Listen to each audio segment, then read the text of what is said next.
a very rainy day here in the upstate of South Carolina. And this kind of day when I'm passing flooded out roads really makes me think about traveling to a sunny place. I don't know about you guys, but I would love to be sitting on a beach somewhere in the Caribbean. And it makes us think about when we're going to be able to travel and travel comfortably again. So today we're addressing the future of travel given this COVID crisis. I do want to invite all of you, if you're not already familiar with World Affairs Council Upstate programming, to join us for future events coming up. The World Affairs Council programming is designed to engage people with national and international speakers on global impact issues, global business, and foreign policy. There's always something new to learn here, and we invite you to ask your own questions as we finish this lecture today. So if you are interested in finding out more, please feel free to contact us, come in and talk about World Affairs Council and how you can be a part of this fantastic organization. Today, to introduce our guest speakers, I'd like to have Rob Rowan, our World Affairs Council Upstate Steering Board Chair, introduce our speakers to you. Rob? Hello there. Good day on this rainy day, and we want to again thank. This event was sponsored by retired Colonel David Davenport, a friend of mine who's been coming to our America in the World series for quite a while, and he felt that it was important that we continue doing this, and he decided to actually do 3 different events that he sponsored.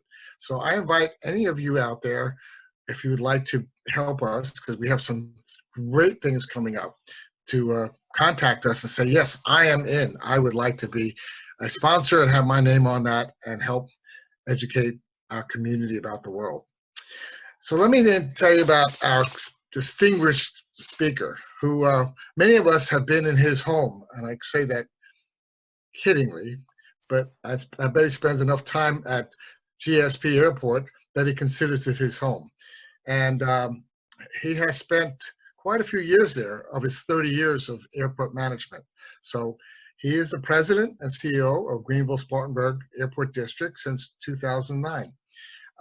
He's been responsible for the overall administration and development of the airport, and under his leadership, passenger traffic has almost doubled, and the airport has now secured nonstop all-cargo service to Germany, which is a country we're very connected to with all our automobile industries. He's also responsible for establishing, implementing a terminal renovation modernization program, which, as we all know, when you walk in, you can see how nice it is. And he has, I think that was about $127 million investment. And he has had his history of being in the airport business he was the director at Asheville Airport. He was the executive director at Titusville Cocoa Airport and worked in leadership roles at Greater Orlando Aviation Authority and Dade County Aviation Authority. So this is a man who has seen quite a few planes come and go, as we say. And I think he's going to be a great speaker, and I'm really glad to have you, David. And let me say, introduce our moderator now, which if you've been in part of this, you will remember Elizabeth. She is someone I know very well. She serves on the board of World Affairs Council Upstate, representing our partner Upstate Alliance. She is the Director of Research and Strategic Initiatives over at Upstate South Carolina Alliance, and she's responsible for directing and executing the research efforts for the team there, positioning the organization as a go-to resource for information. She's also an integral part of Upstate's participation with Global Cities Exchange, a joint partnership with Brookings Institute and JP Morgan Chase. She has been there since 2011, and she has an incredible background in what we're talking about in terms of understanding business, and she's a great moderator. So I will say at this point, Elizabeth, take it away, and thank you all for attending. Thank you. We are really excited to have all of you attending today. And just a reminder to everybody, be very careful, all of our attendees, that your sound is muted. Also, if you are not speaking, we would love for you to turn off your video so that we can have kind of a cleaner screen for everybody to see our speakers.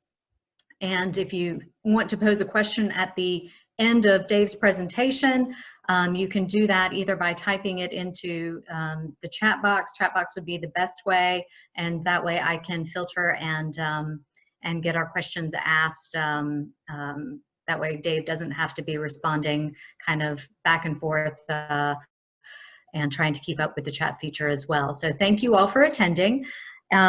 Once Dave does share his screen, you can adjust the speaker view in the right if you need to. On top of the speaker, there's a little bar, a little box, a multiple box. That's how you adjust that for those of you who may be new to using Zoom. But with that out of the way, we'll go ahead and start the presentation. I'm very excited to hear from Dave. And as I said, he'll give his presentation and then we'll have a period of Q&A afterward, in which I'll step back in to re-engage and read some questions. So if you have questions, go ahead and shoot them in the chat box as we go. And we look forward to hearing from you. All right, with that, Dave, I'll let you kick it off. Well, Elizabeth, thank you very much. Rob, thanks for the great introduction, and Tracy, appreciate you opening things up today. I'm excited to be able to share a little bit about what's going on here at GSP and what has been going on and what we are looking to as we move forward here into the future. In addition, I'm also going to share with you a little bit about what's just going on in the industry in general. So excited to share this with you. So I'm going to go ahead and share my screen and see, hopefully this all works well. So let's see here. All right, is everyone seeing the presentation? Elizabeth, could you just let me know if you're seeing the screen? Yes, everything looks great. Okay, fantastic. Thank you. All right. Well, we're going to jump in and we'll touch on a few items. So here's what I'm going to cover today. A little bit about our priorities as it relates to COVID-19. I'll talk some about GSP passenger numbers, our financial status based on the impacts of COVID and what we see for the future.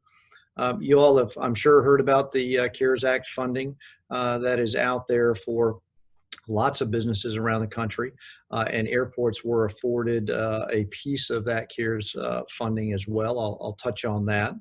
And then I'll talk a little bit about the current and future airline situation, and then also some future travel expectations.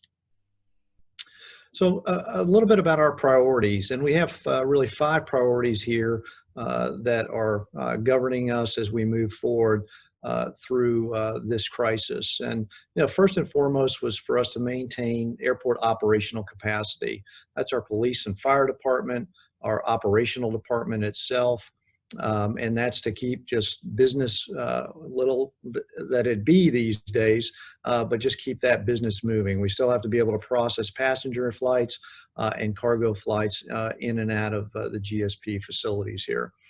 In addition, a few years back, we took on a role of running our fixed base operation for general aviation, and also took on cargo handling as well as commercial aircraft fueling. And that all falls under our civilian aviation group. So it's been very important, again, for us to keep those folks safe and healthy, being able to work here through this crisis in order to be able to handle the air travel needs of our customers coming through the airport. And when I say customers from time to time, for me, that means not only what you might normally think about as a customer in the traveling public, but also our customers are the airlines and other tenants here at GSP that we're trying to make sure are well taken care of.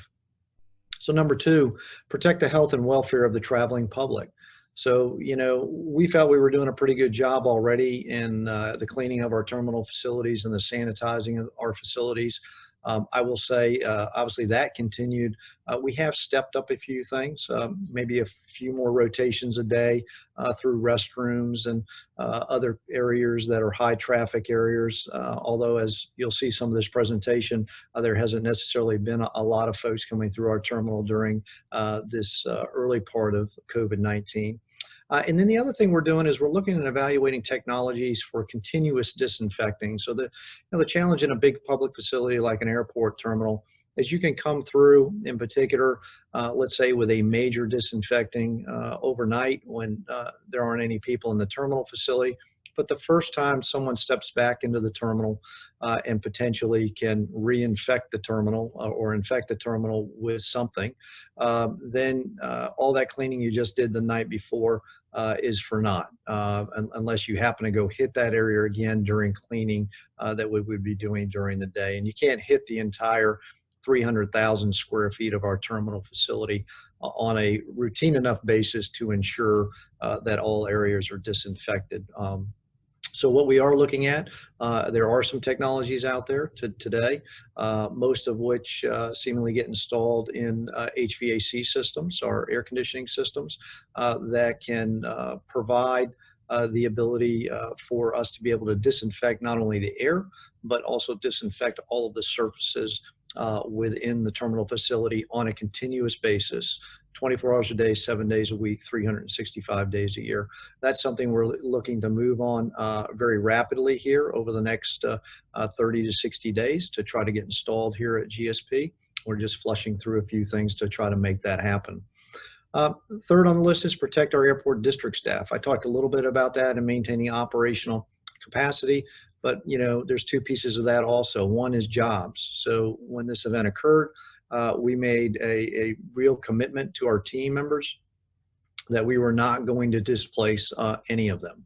And I'll talk a bit about that. And we have some restrictions on what we can do in regards to that as well, based on the CARES funding. But being able to reassure our team that they were going to be protected from a job perspective was very important to us.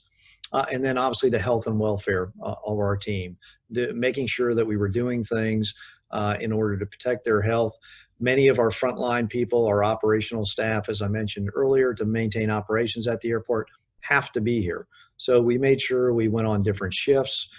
We made sure that there was social distancing during break times and those kinds of things, things that you would expect would be done, as you've heard about on the news in this type of crisis.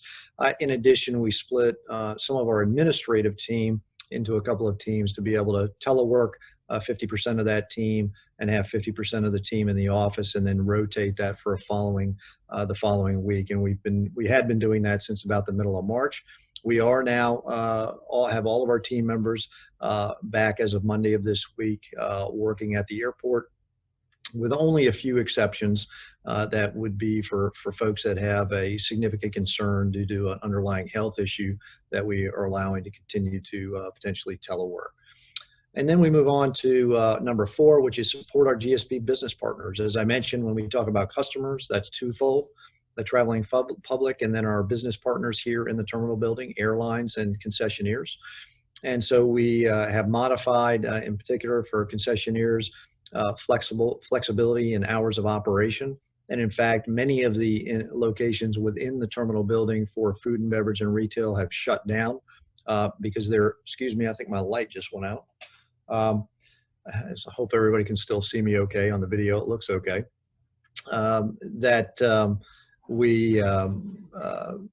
So flexibility in those hours, excuse me, I got a little distracted there, and in hours of operation, but many of those facilities have been shut down just due to the lack of traffic here going through the terminal building. So we're working with all of those concessionaires, food and beverage and retail and the like, on a plan for them to re-engage and reopen locations within the terminal building as traffic continues to increase.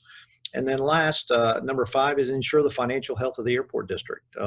We had, Rob mentioned earlier, our terminal renovation project, modernization project that we did and completed back in 2017. That was $127 million. We were able to do that with cash funding at the time. And we've always tried to put ourselves as the district in an advantageous financial position to be able to deal with a downturn in the industry. I mean, no one would have expected this kind of downturn to the extent that we have seen, but we've always positioned ourselves in a way that we could absorb a 10 to 20% downturn in passenger traffic, which ultimately has put us in a good position here to weather this storm that we're in today. But to give you a little idea of where we've been and what we're expecting, if you go back to 2010, you can see on this graph that we were slightly below, and you'll hear me use the word enplanements, which is passenger boardings. Those are people getting on airplanes. Sometimes you'll hear us also talk about total passenger traffic. That would be people getting on and getting off airplanes. But this enplanement number is a real typical metric that we use and just talk about boardings. And usually it's, you know, as you would expect, you get about 50% of your passengers that are boarding and 50% that are deplaning here. That makes up the 100% of total passenger traffic at airports. But you can see that in, you know, we've had some bouncing around, but we were having some really tremendous growth in 2019. And I'm going to also want to say that these are fiscal years for us that I'm looking at right now to kind of tie all the information together, because I'm going to be talking about financial information as well. So our fiscal year runs from July 1st through June 30th. So right now we are in our 2020 fiscal year. So a year ago, we wrapped up 2019. You can see that passenger traffic up, pushing almost 1.3 million enplanements. We were on trend to beat that this year as of February. As of February, we were at about 300,050 in round numbers, 1,350,000. But we are now forecasting, due to COVID, that, as you can see here, that we're going to finish under 1 million passenger boardings for this fiscal year at about 975,000. And we're projecting for our fiscal year 2021 that will begin July 1st, that for the entire year we will do about 700,000 total passenger boardings, which is 50% of what we would have anticipated doing for our next fiscal year.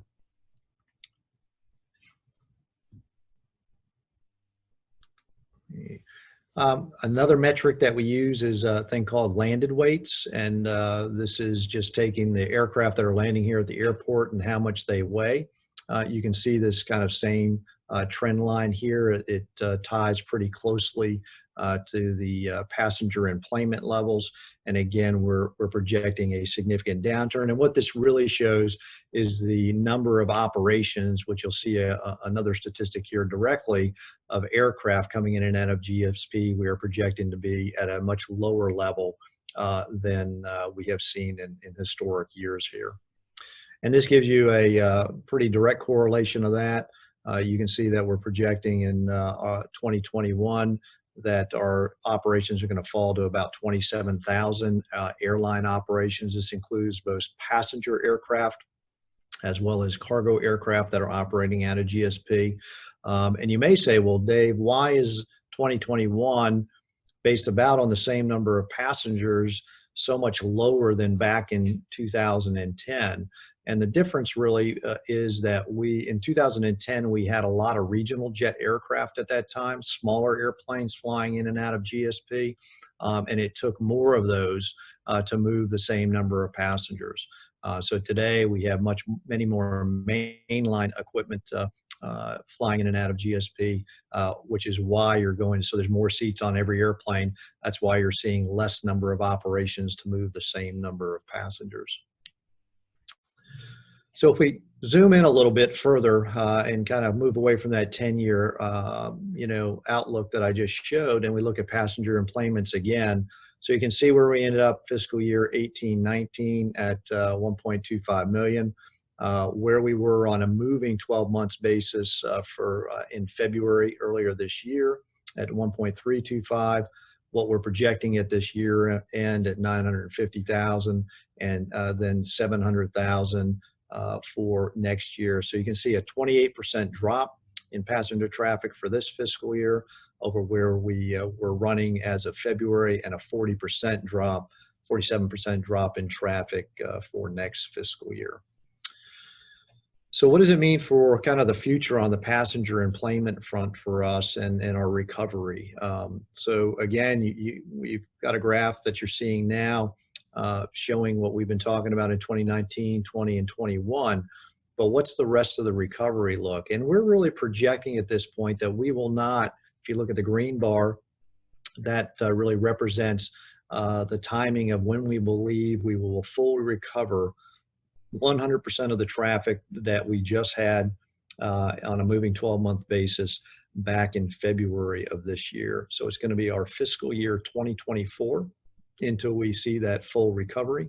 And the way we're projecting that right now is to be at 50% of our traffic in fiscal year 21, about 80% of our traffic in fiscal year 22, 90% in 2023, and then finally reaching 100% of our traffic in 2024, and then getting back on the growth trend in the years succeeding that. So how has this impacted our revenues here at GSP?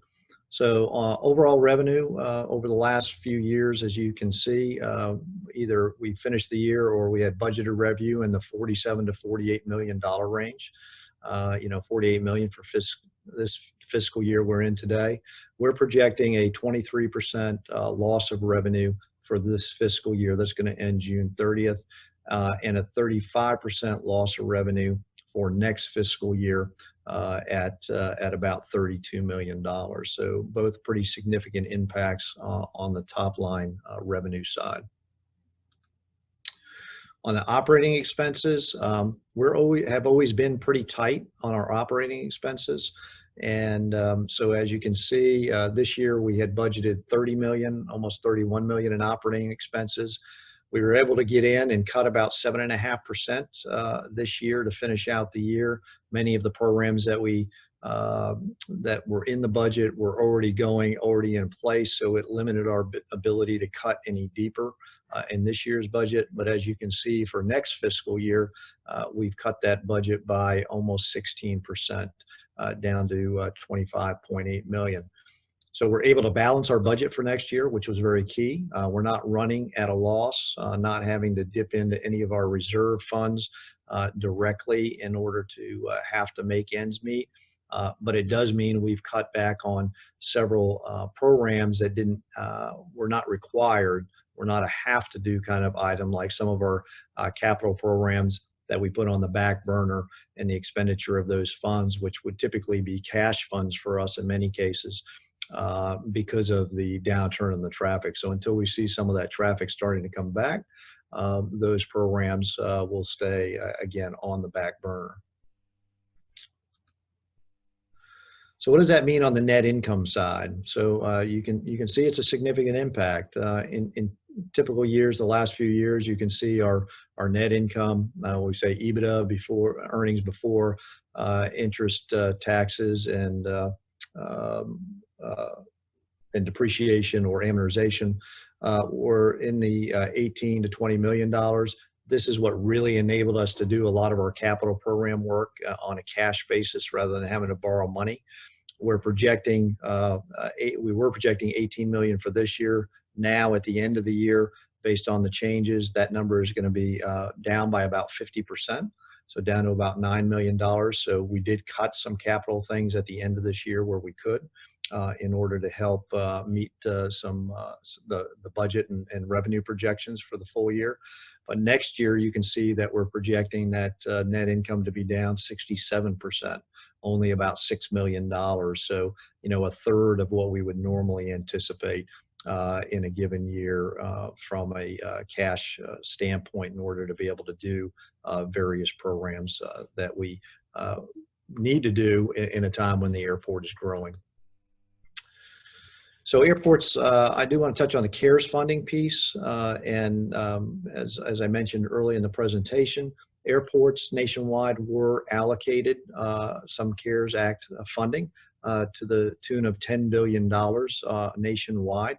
GSP received 25.8 million of that money that we could utilize for any lawful airport expense. And there are some restrictions that airports have based on our federal regulatory requirements that I won't get into all those details, but let's just say we can use it for any typical operation and maintenance expense that we would be paying for. That could be help with salaries, it could be utilities, it could be insurance, all of those types of things that we can use these funds for. We do have to pay for those items and then have to seek reimbursement. So we did receive our grant notice, we did execute the paperwork for our grant, and now we're positioned as we have expenditures that are eligible that we can go ahead and seek reimbursement of some of those expenditures.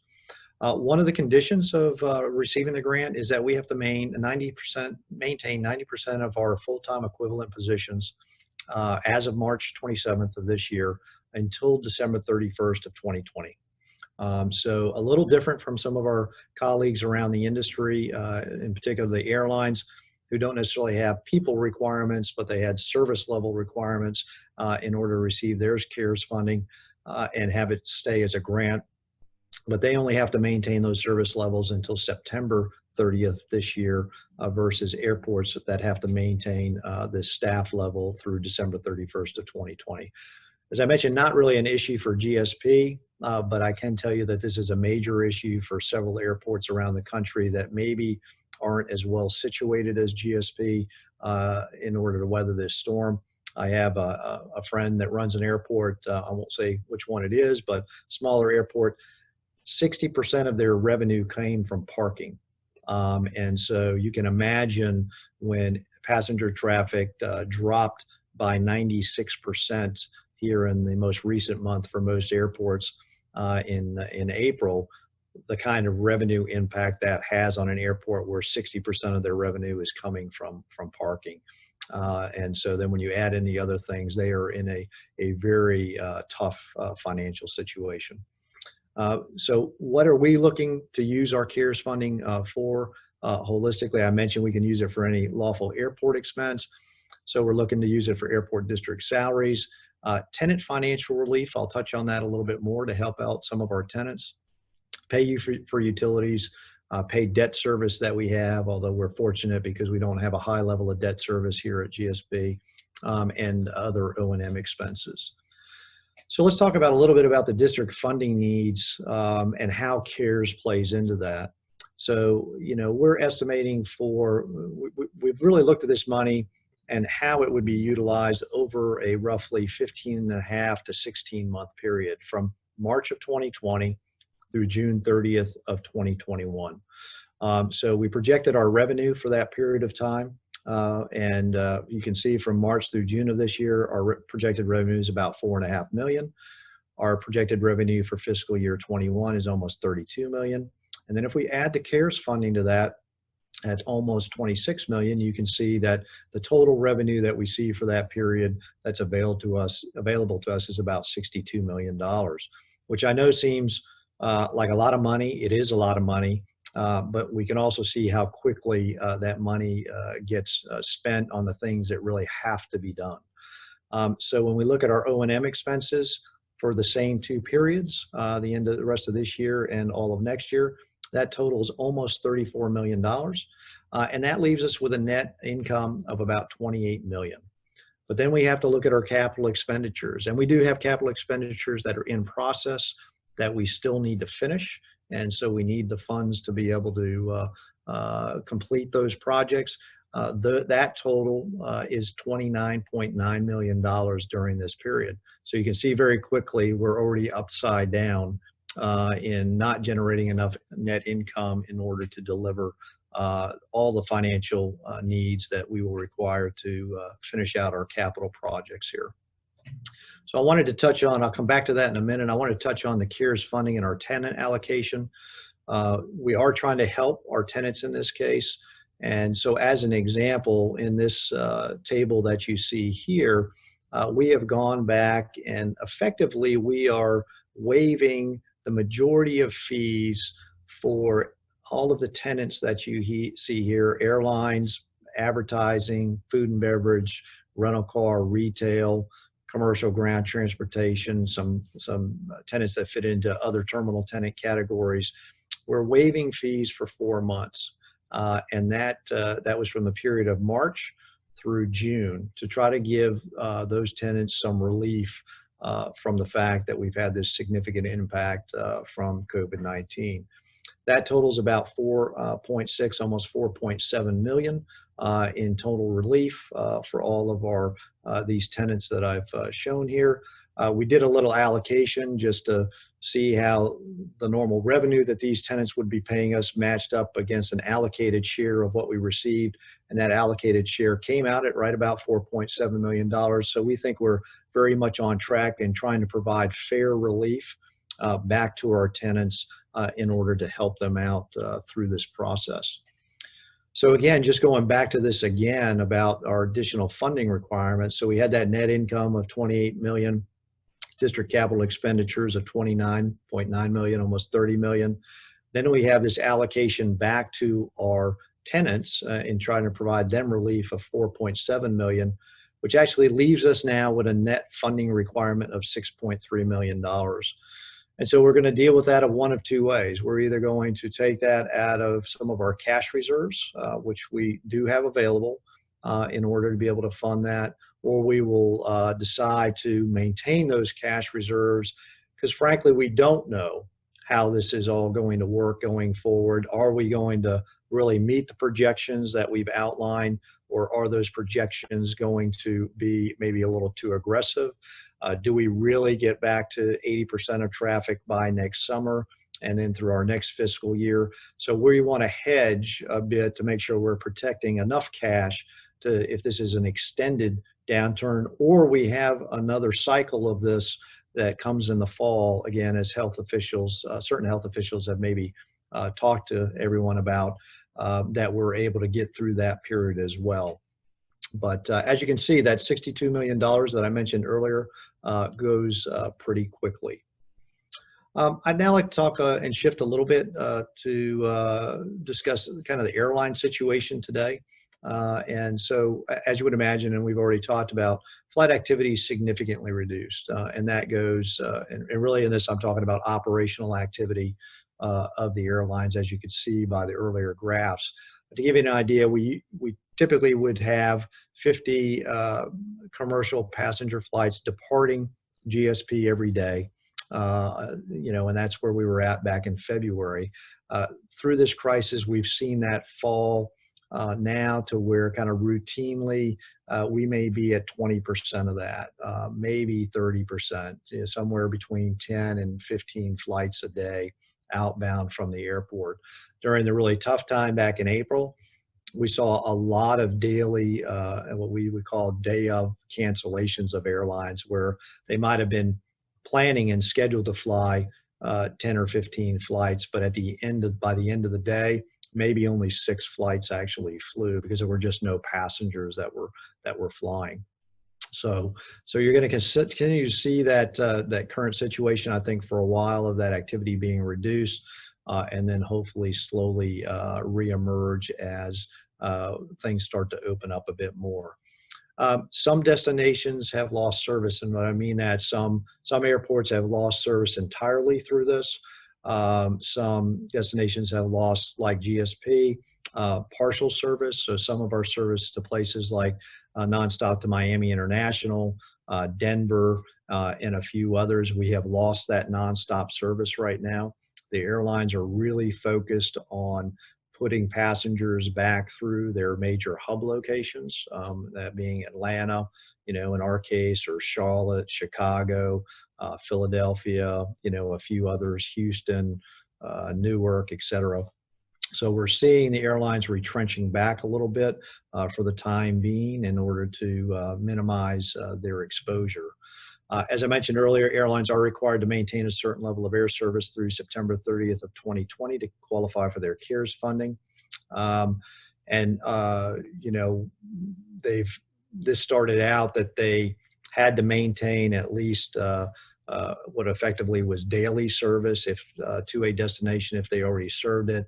But I think what Department of Transportation at the federal level has seen is the picture has been worse than they anticipated. So they are actually allowing carriers to exempt out of other markets that in the initial act they could not have done. So on a case-by-case basis, airlines are now requesting not to serve certain markets, and that's going before DOT for review and approval or denial.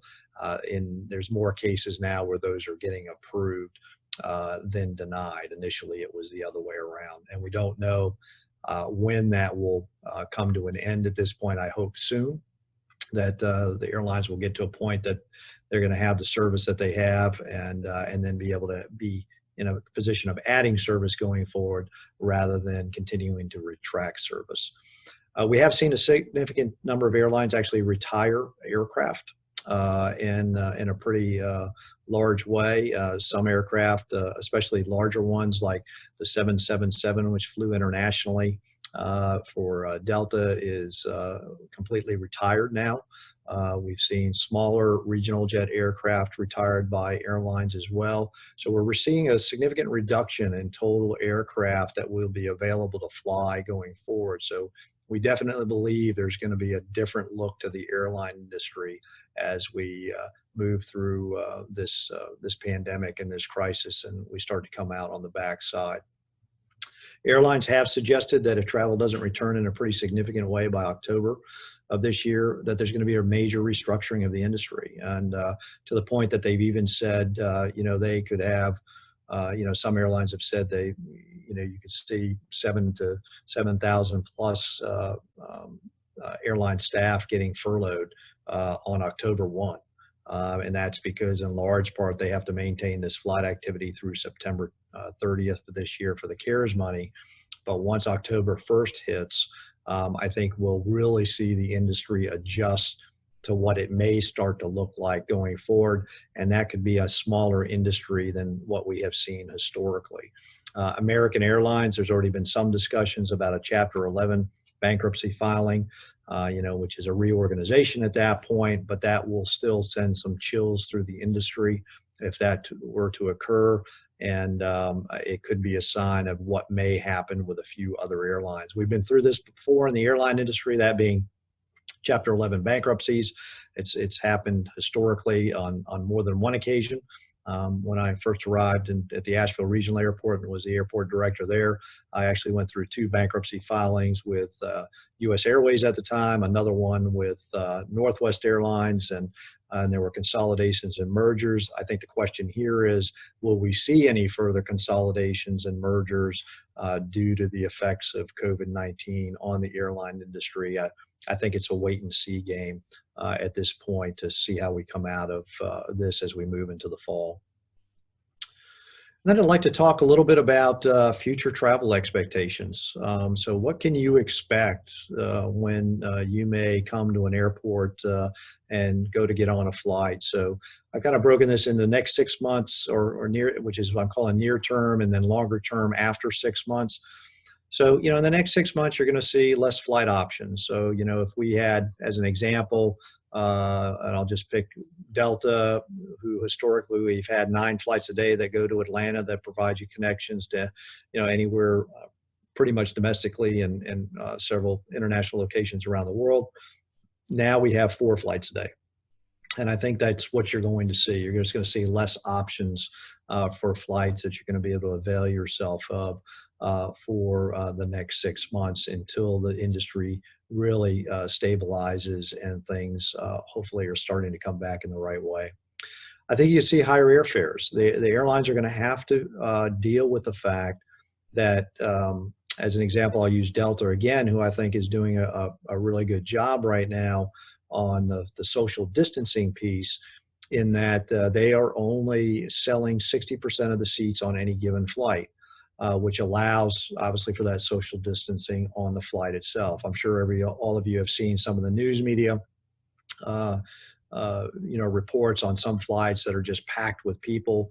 That's going to have to stop, in my opinion, if we're going to get a good recovery and the airlines are going to get a good recovery of air travel. Otherwise, I believe folks will be more hesitant if they're seeing airlines trying to pack the aircraft on a continuing basis. So again, Delta I think has done a good job with that.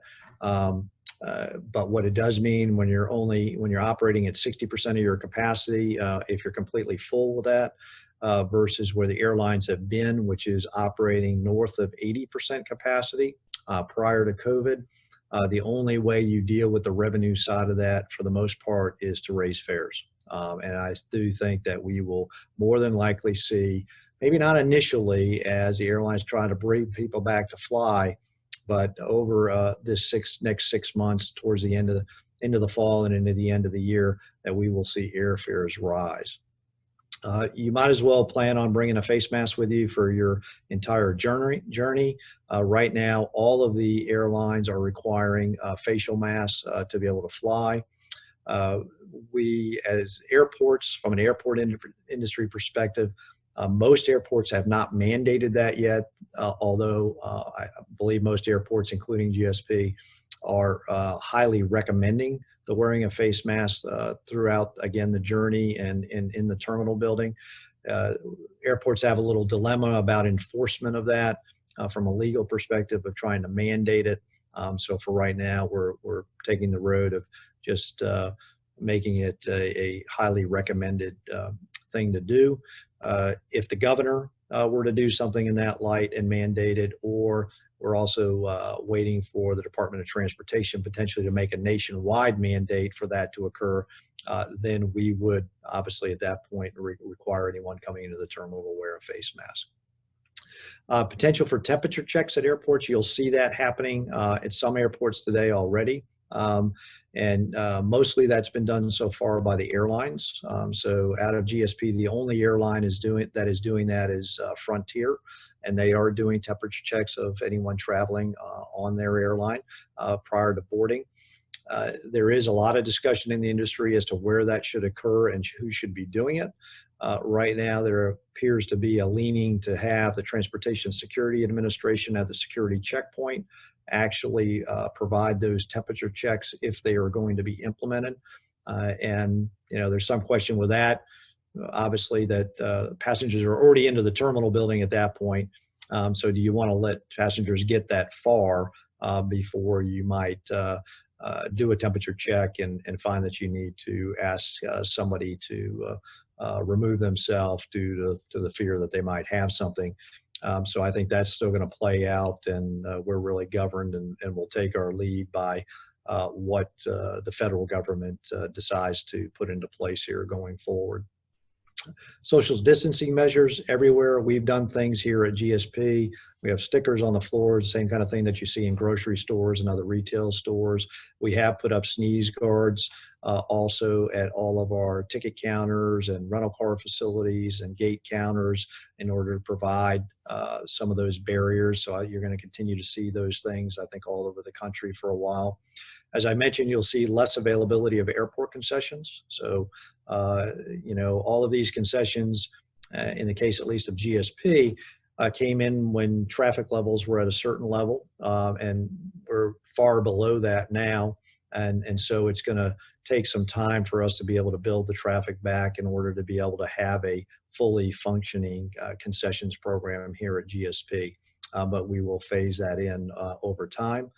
And then limited parking options. So here at GSP, because of the loss of traffic, we consolidated all of our parking back into parking garage B.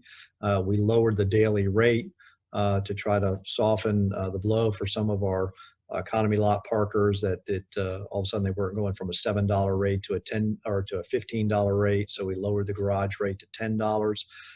And we will only bring other parking facilities back online again when the traffic demand necessitates us doing that. So I think, and that may not be, the first part of that may not really happen, I believe, until more than likely late summer or possibly even early fall, by the time we have passenger levels to drive us to either open a daily lot or open economy lot in addition to the B garage, or potentially just open the A garage.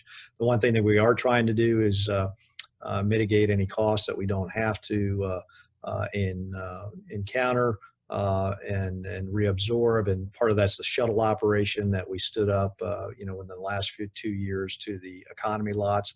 So the minute we reopen economy lot, especially economy lot A or the new economy lot C that we're going to build, we would have to restart a shuttle operation, and that's an operating cost that we want to avoid for as long as we have to. So I think you'll see most of the parking facilities will open, that we will open, will be all closer to the terminal and within walking distance to the terminal. So after 6 months, we think by the end of this year, we will see about 50% of passenger activity will have returned at that point. So by December of this year, by then we'll see increased availability of airport concessions, services, and parking, although we won't be at full, full capacity from that standpoint. Or we will see more increased flight options at that time. I think you'll see more touchless passenger processing. So there's a lot of technologies that are being talked about and looked at in the industry. So honestly, you would come into the terminal and you might not have to ever touch anything once coming into the terminal, whether that's, in getting your boarding pass, getting through security checkpoint, aside from placing your own luggage on and off there, but you wouldn't even hand a boarding pass or anything to anybody at the security checkpoint. You wouldn't hand anything to a ticket agent. They wouldn't hand anything to you as you're boarding the airplane. So that could include facial recognition. That's being tested a lot around the world and around the country. So do we get to more of that? That has some sensitivities from a privacy standpoint that always crop up, but I think you're going to see more of those kinds of things done as we move forward. And I think you'll still continue to see a sensitivity to social distancing. So I think that's going to be with us for a while. I know we've all been on an airplane or sitting in a whole room at the airport, and we hear the person, in 2 rows over in some seating or a few rows back on the airplane that's coughing and hacking and sneezing, and we're like, gosh, we hope we don't get what they have. I think there's going to be continued sensitivity, even more so, obviously, that occurring here as we move into the future. I do think we're a resilient industry. Obviously, we're a resilient country, and I fully anticipate that we're all going to recover from this, and we're probably going to have found better ways to do things, as typically happens when you go through these crises.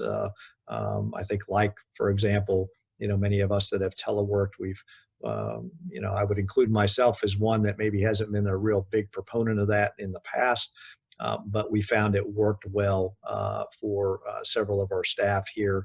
And so does that open up a door into the future. And I think that's a lot of companies are seeing the same thing and evaluating that going forward. So hold on. We know there's going to be some more ups and downs here as we move forward, but truly appreciate you all taking the time to come onto the webinar today and listen to a little bit about what's happening in GSP and what's happening in our industry. And I'm going to flip it back over to Elizabeth, and I guess we'll entertain questions. Yes, thank you, Dave.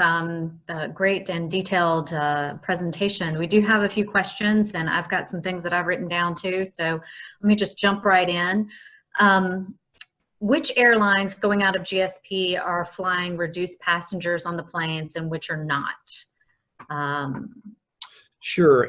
And what I would say with that is, I mentioned with Delta Airlines at the 60% capacity, they're doing that. And I really would tell you that all the airlines at least are saying they're doing that going forward at a reduced capacity. I think, unfortunately, what has happened in a few of those cases, again, that we've seen publicly, for whatever reason, a particular flight has gotten overwhelmed, and it's bad. It's a bad situation, and it obviously doesn't look well in the media either, the way it's publicized. So I think as more of those events, not that we want to see more happen, but as they have happened, I should really say, we've seen airlines all tighten up on some of those restrictions, even to the point that they're trying to give information, I believe United's doing this, back to the customer, that if you've booked a flight and then all of a sudden the flight books over a certain percentage, they'll send you a notification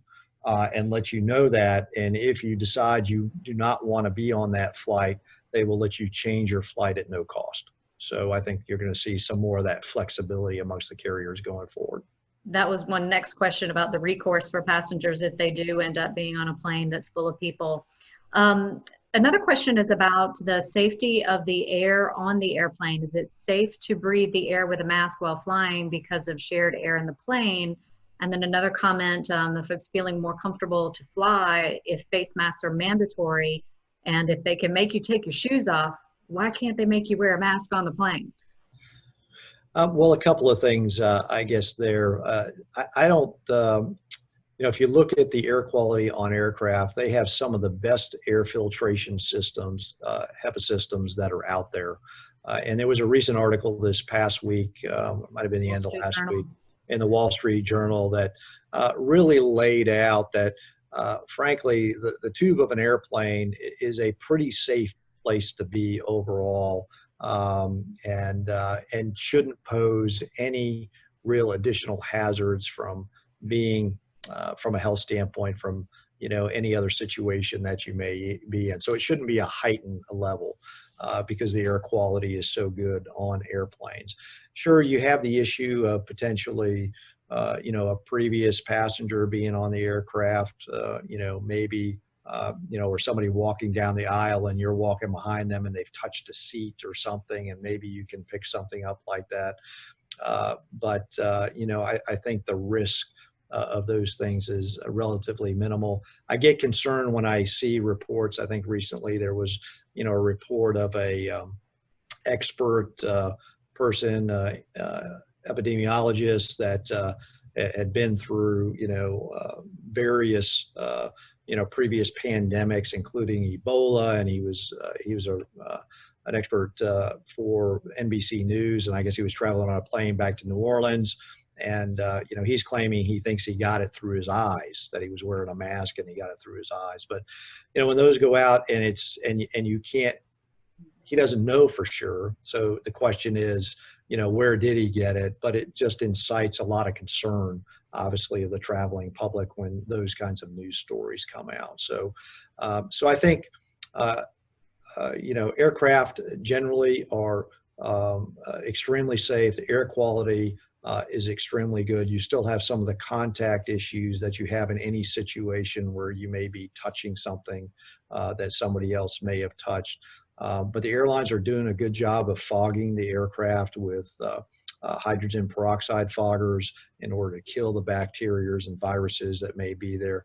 I think the interesting thing that I think will also come out of this is things overall, I believe, will be healthier, because a lot of the things that are being done in the airline industry and on airliners, as well as just generally, not only are going to take care of helping us with COVID-19, but they're going to help us with the normal flu and other viruses that we all have been dealing with and just have been willing to accept. So I think all in all, I would not be overly concerned about getting on an airplane. If you need to get on an airplane, just take the precautions, use common sense as you're doing it.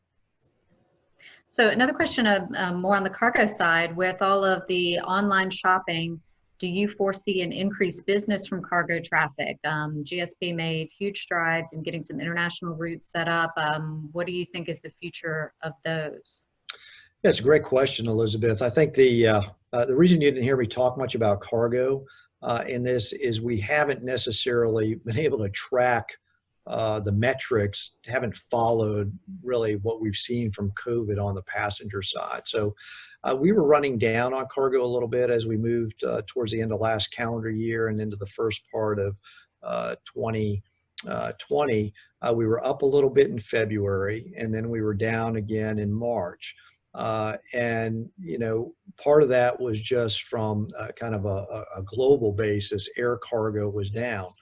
Now, I say that, and obviously we've seen a huge uptick of e-commerce, but that usually moves on things like Amazon Prime, FedEx, UPS, and we have seen the activity level increase in our particular case for FedEx and for UPS in the volume and the weights that they're doing.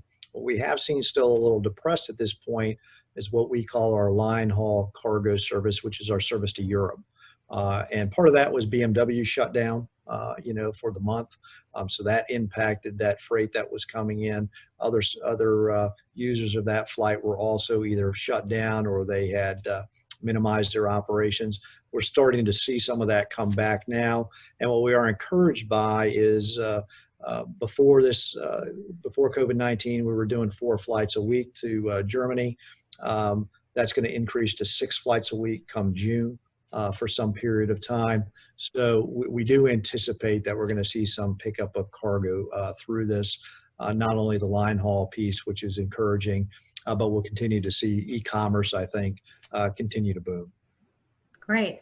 Another attendee says that she has a tour business in Italy. When do you think transatlantic travel will be safely opened, and what projections do you have for the amount of projected travel from the Eastern U.S. to Europe, say Rome or Milan?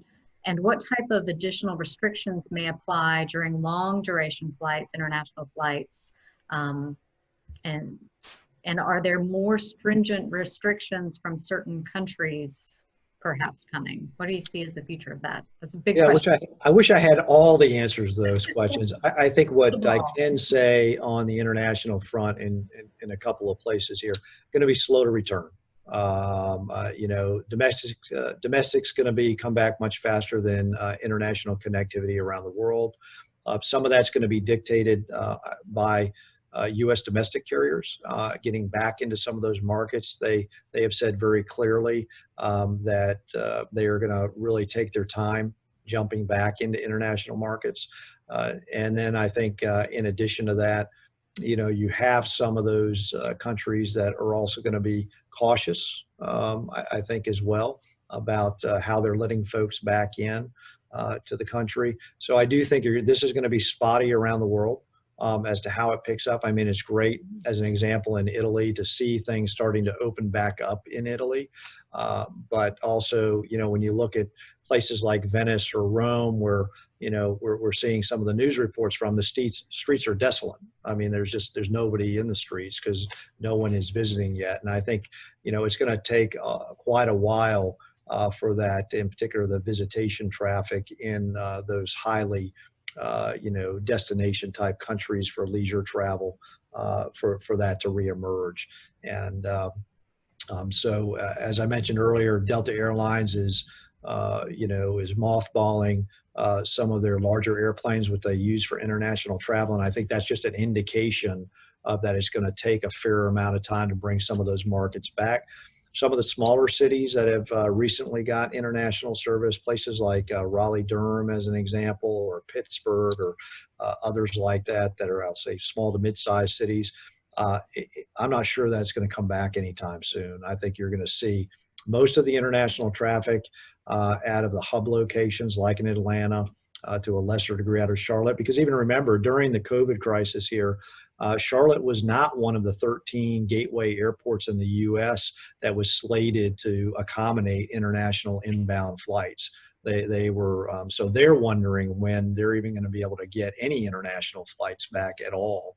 And I think that's going to be, you know, again, a long road to hoe here going forward. And I don't know that the restrictions will be a lot different than what you see on domestic. I think it's going to be face masks.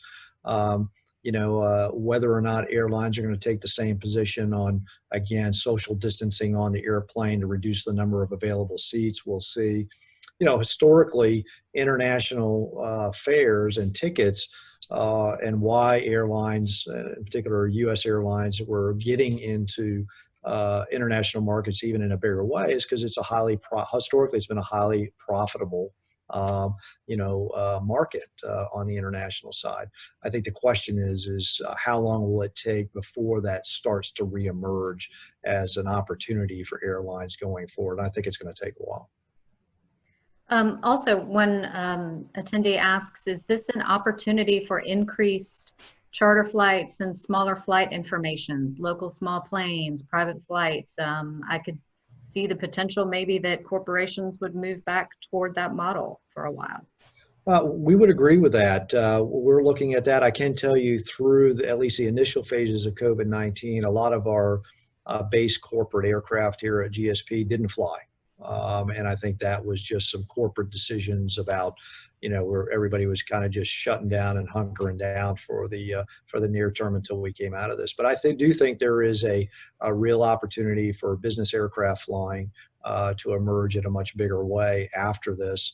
for folks that are able to do that. And so I think you'll see those what we call 135 charter operations, where you can just charter an airplane to go somewhere, especially if you're going with 2 or 3 people, and you know, you can do that in a smaller environment and not expose yourselves to a larger environment, that people will take advantage of that. I also think there's been a lot of discussion on this in the industry, that smaller airports like GSP could fare better coming out of this than larger airports, especially if airlines will put back in some nonstop point-to-point service in certain markets, for the same reason, that it keeps people from having to go through a larger airport where they feel it's going to be much more congested, whether that's in security checkpoint lines or just generally in the terminal facilities. For those on the call that have traveled before, and you know when you go through Atlanta, or I would say in particular Charlotte, and you're connecting there, those are congested gate areas, and people are on the top of each other, and so I think people will try to avoid some of those locations if they can. You gave some great projections for GSP overall. Do you have any projections on when food and beverage services would be able to open back up in the terminals? And then also within the airplanes, can you tell us a little bit about their food and beverage services, things like blankets and pillows, and just the overall on the plane experience? Sure. I think for us, it's going to be a, kind of that slow timeline, a little bit like I laid out there. I think this next 6 months for us is going to be pretty tough on the F&B side in order to bring a lot back. We have retail operations open today at, just not the same number of locations. Our Dunkin' Donuts is open in the mornings these days, both landside and airside. Right now, one of our quick serve locations, DC3, is open, kind of taking up the back half of the day from 11 to 7. It will be tough for a little while for other concessionaires to re-engage and reopen. So I think that's going to happen more towards the end of this year. I think once we start to get back to about what we would consider 50% traffic levels that are coming through the airport on a daily basis, that'll put us in a better position to start to bring online those locations that have been shuttered right now due to COVID-19. My hope would be by next summer everything is reopened, or I should say by next June that everything is reopened. In the case of airlines, they have pulled back. Most flights have no food service at all. And in fact, several are not even serving, at least with a cart, they're not serving beverages. If somebody asks for something, you can get something. United Airlines, however, has just started passing out a care package before boarding. I don't know if it's rolled out everywhere yet, but it should be rolled out, where they're giving a face mask, they're giving some sanitizer, they're giving a bottled water, and I think they're giving a snack in the box. And you're getting that actually as you board or before you board the airplane. So they're doing some of those. I think you'll see some more of that probably from the other carriers. What we typically find in the industry, once somebody starts something, it's not long if it looks to be a good idea that others begin to follow. And I think we may see that here in the industry. So I think a lot of the services that had come back, because folks will remember that a lot of those services went away for a lot of years. The airlines just weren't serving much on the airplane and at all, from a meal standpoint or any of those things. And then they were really just starting to reemerge over the last few years, and they were trying to bring back that higher level of customer service in the airplane. I think we're going to see, unfortunately, at least from a service standpoint for F&B and those kinds of things on the aircraft, that's going to go away here for a while or be minimized significantly. And I think anything that can be touched, frankly, and handed off is going to be minimized on aircraft. That's as I mentioned, here for the terminal building and just the entire experience of travel, as much of it that can be as touchless as possible, I think is where things are headed. And I have a question about the retired planes. once they're retired, is that a permanent thing, or is there an opportunity to bring things out of retirement, or at that point are those just too out of maintenance to make that a realistic option? Depends on the airplane. So, lots of things that would work into that is we call kind of usage of aircraft. We use a phrase cycle time, and that's basically a landing and a takeoff. So how many cycles an aircraft has on it. An aircraft after a certain number of cycles has to have kind of minor maintenance, medium maintenance, and then major maintenance. And so I think, and then you've got age of aircraft already, or some of these aircraft already, not necessarily aged out completely, but on that very back half of their useful life to begin with.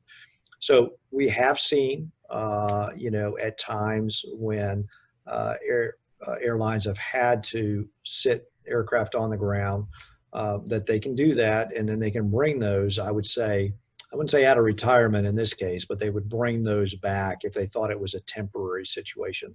I don't think in the case of the aircraft that the airlines are saying now that they're actually retiring, I don't think you will see those airplanes come back into passenger service, at least not scheduled passenger service. You could see some of those airplanes brought back for passenger charter service, maybe bought by someone else in order to provide charter service on the passenger side, or a lot of times what we see is passenger aircraft that are retired are then turned into cargo airplanes.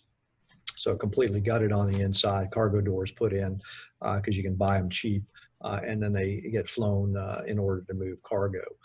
So I don't think you're going to see much coming back. Most of these airplanes go to what we always term the desert, which is out in Arizona, down around Tucson. There's a couple of what we call boneyards down there that house a lot of aircraft, and they put them down there for the primary reason of the humidity level is extremely low. So it protects the airframes. If they need to all of a sudden pull an airplane out of there, they're able to bring it back out. They cap the engines and all of those kinds of things with caps to protect the engines and the critical components, and tape off things that need to be taped off in case they decide they may want to bring those back. But I think, again, what you're seeing today is aircraft that are retired are probably going to stay retired. On the real estate side, GSP has a lot of available real estate that is being developed.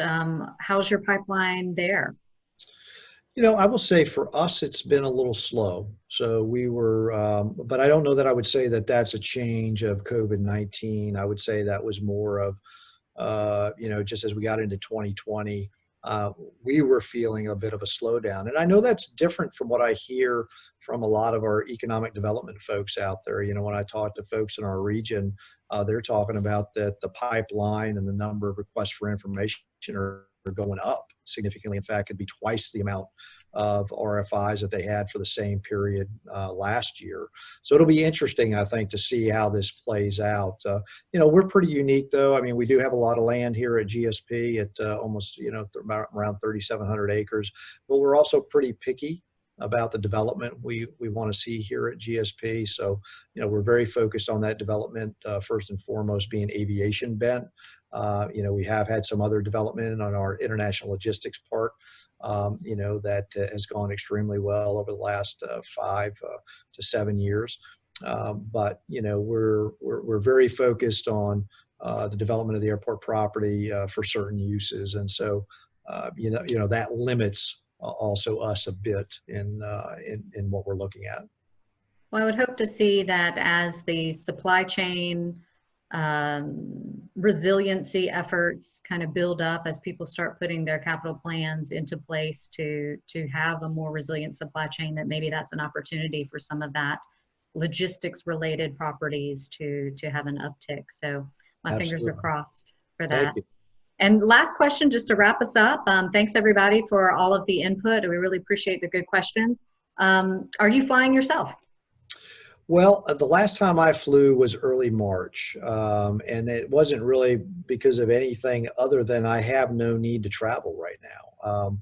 Most of the things that I will typically go to and travel throughout the year are either airline meetings, other industry related meetings, and those things just aren't happening right now. Everybody's kind of shut that those things down. Some of our major associations in the aviation industry and the airport industry in particular, you know, are even talking about still shutting things down and not holding those meetings as we move into the fall. You know, one event that we typically go to that is still on the books right now for the fall, the National Business Aviation Association exhibition has usually about 35,000 people at it. And so the question is are we going to be prepared by, you know, October of this year, all of a sudden to have an event that could potentially have 35,000 people at it? So, but I would not hesitate. If I had a need to travel today and get on an airplane to go somewhere, I'd get on an airplane and go.